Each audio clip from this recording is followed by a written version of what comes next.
ஒரு ஊர்ல ஒரு பெரிய ஞானி ஒருத்தர் வந்திருக்கிறார். யார் என்ன கேட்டாலும் அவங்களுக்கு ஏதாவது நல்ல விஷயங்கள் சொல்லியிருக்கிறார். அவருக்கெல்லாம் முடிஞ்ச நன்மைகளை எல்லாம் செஞ்சிருக்கிறார்.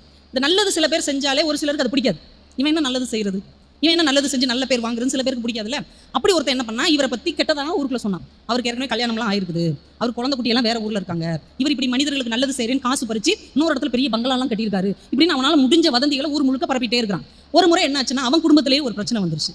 இந்த பெரியவர் வந்து அதை தீர்த்து கொடுத்துட்டார். இப்போ அவனுக்கு ரொம்ப உறுத்திருச்சு. சார், நம்ம இவரை பத்தி எவ்வளவுலாம் புரளி ஊருக்குள்ள கிளப்பணும், ஆனால் இவர் நமக்கு நல்லது செஞ்சுட்டாரு, மனுஷனா இருந்து அவர்கிட்ட போய் மன்னிப்பு கேட்டணும் அப்படின்ட்டு அவரை போய் தனியா பார்த்து, ஐயா நீங்க உண்மையிலே நல்லவர், ஆனால் நான் அதை புரிஞ்சிக்காம உங்களை பற்றி நிறைய தப்பு தப்பா ஊரெல்லாம் சொல்லிட்டேன், இந்த ஊரில் மட்டும் இல்லை பக்கத்து ஊர்ல எல்லாம் போய் சொல்லிட்டேன், பரவாயில்ல அதனால ஒன்றும் இல்லை, இல்லை இல்லை நீங்கள் என்னை மன்னிக்கணும், ஏதாவது ஒன்று நீங்கள் எனக்கு ஒரு தண்டனை கொடுக்கணும், அப்படியா உங்கள் வீட்டில் தலையணை இருக்கா அப்படின்னு கேட்டிருக்காரு. இந்த தலைக்கு வச்சு படுப்போமே அதுங்களா அப்படின்னு இருக்காரு. அதுதான்ப்பா இருக்கு, ஒரு தலையணை மட்டும் எடுத்துட்டு வா அப்படின்னு இருக்காரு.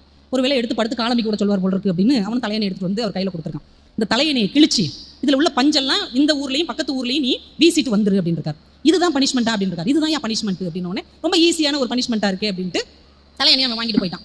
ஊருக்கு நடுவில் அதை கிழிச்சு அந்த பஞ்சையெல்லாம் பரப்பி விட்டான். பாதி பஞ்சை கொண்டு போய் பக்கத்து ஊரில் பிச்சு எரிஞ்சான். அது காற்றுக்கு பறந்து போயிடுச்சு.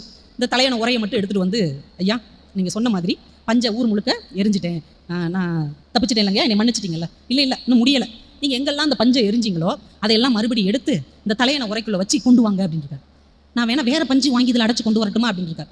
இல்லை இல்லை அதே பஞ்சை அதே இடத்துல இருந்து எடுத்துட்டு வாங்க. அது எப்படிங்க முடியும், இல்லை முடியும் போங்க அப்படின்னு இருக்காரு. இவரும் ஊருக்குள்ள போய் பார்த்துருக்காரு. எங்கேயுமே அந்த பஞ்சுடைய ஒரு துளி கூட இல்லை, அது எங்கெங்கேயோ காத்துல பறந்துருச்சு.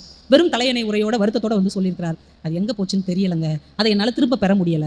சிரிச்சுக்கிட்டே பெரியவர் சொல்லியிருக்கிறார், என்னை பத்தி நீ சொன்ன வதந்தியும் இப்படித்தான் எல்லா இடத்துக்கும் போய் சேர்ந்துருச்சு, இனிமே நீ வந்து மன்னிப்பு கேட்பதால் அதை யாரும் திரும்ப நம்ப போவதில்லை, நீ செய்தது செய்ததாகத்தான் இருக்கிறது, இனிமே யாருக்கும் இதை செய்யாதே அப்படின்னார்.